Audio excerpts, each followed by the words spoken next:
Halo, jumpa lagi dengan Ani Semrawut. Jumpa lagi juga dengan kali ini kita akan membahas pelajaran bahasa Jepang. Jadi sorry udah lama banget gue nggak upload. Mungkin dari sekitar bulan Februari, Maret itu udah nggak upload. Jadi kali ini gue balik lagi dan akan membahas lagi mengenai bahasa Jepang, penggunaan kata dalam bahasa Jepang. Jadi kali ini langsung aja aku akan bahas mengenai 4 kata, yaitu sebenarnya 4 kata ini artinya sama. Nanti aku jelasin. 4 kata tersebut adalah: 1. Ryokai. Kedua, wakarimashita. Ketiga, shouchi itashimashita. Keempat, kashikomarimashita. Jadi, arti dari keempat kata tersebut adalah mengerti. Tapi, kalau dalam bahasa Jepang, mengerti aja nggak cukup. Jadi, mengerti dan akan dilaksanakan. Jadi, keempat kata ini sebenarnya artinya sama, yaitu mengerti dan akan dilaksanakan. Jadi, kalau di Indonesia sendiri kan cuma gimana kamu sudah ngerti? Oh ya, ngerti gitu aja kan. Kalau di bahasa Jepang, keempat kata tersebut nggak sampai berhenti dalam arti mengerti saja, tapi juga akan saya kerjakan.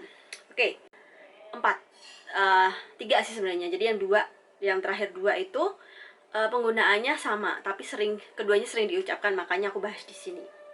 Jadi yang pertama ada ryokai. Itu biasanya digunakan kepada orang yang berumur sama. Jadi level umurnya itu sama, misal 20-an juga. Atau kepada teman. Jadi lebih ke teman sih, karena ryokai itu benar-benar kata yang gaulnya gitu. Jadi contohnya misalnya teman kita minta tolong ke kita, tolong dong beliin minum gitu kan. Teman kita ngomong ke kita, nomimono kate morawanai, mau nggak beliin minum gitu. Begitu kita bersedia, kita akan ngomong ryokai, itu artinya bersedia dan akan saya belikan. Oke. Yang kedua adalah wakarimashita. Mungkin kalian sering dengar kata wakarimashita sendiri. Itu penggunaannya biasanya digunakan untuk di lingkungan kerja dan lingkungan sekolah. Itu biasanya jawaban waktu kita menjawab guru di sekolah atau dosen atau bos, atasan kita. Jadi ini level yang rada sopan tapi biasa gitu. Jadi biasanya atasan, karena kita kan sering ketemu tiap hari, jadi keakrabannya kan ada. Guru juga atau dosen kan kita juga sering ketemu tiap hari, jadi sopan tapi masih dalam lingkungan biasa aja, sopan biasa gitu. Oke, contohnya adalah misalnya begini. Ketika atasan kita nyuruh ke kita, tolong dong buat laporan gitu kan.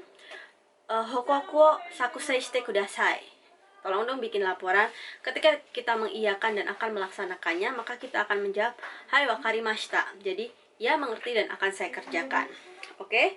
Penggunaan yang berikutnya adalah kata berikutnya adalah shouchi itashimashita dan kashikomarimashita.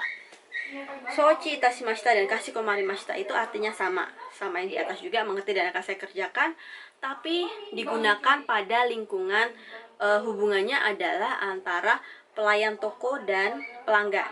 Jadi misalnya si pelanggan itu memesan kepada kita, dan kita kan pelayan restorannya, pesan kepada kita, tolong dong buatin nasi kare gitu kan, kare raisu kudasai, tolong bikinin nasi kare buat saya.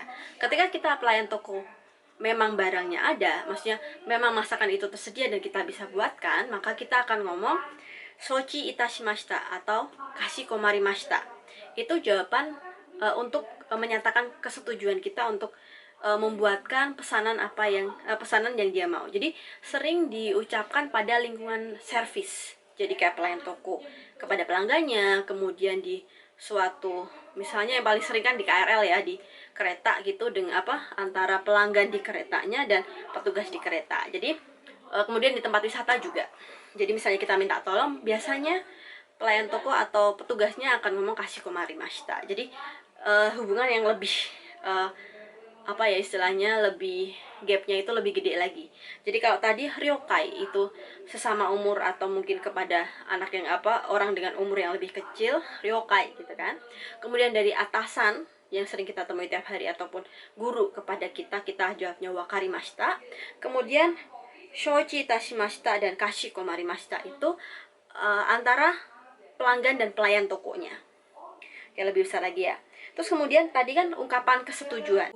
Kemudian pada hubungan yang masih sama, yaitu pelanggan dan pelayan toko, misalnya kita mau mengucapkan ya maksudnya kan kita siapin menunya, kemudian kita minta pelanggan tersebut untuk menunggu. Karena untuk kata biasa untuk menunggunya, minta tolong untuk lawan bicara kita menunggu, kita akan mengucapkan choto mate kudasai. Tapi untuk hubungan antara pelanggan dan pelayan toko, maka pelayan toko biasanya menjawabnya untuk membuat si pelanggannya menunggu, kita biasa ucapkan shosho omachi kudasai.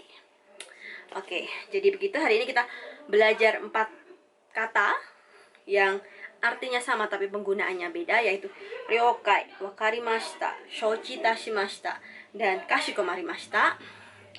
Itu nanti silahkan dipakai sesuai dengan kebutuhannya. Oke, terima kasih sudah nonton.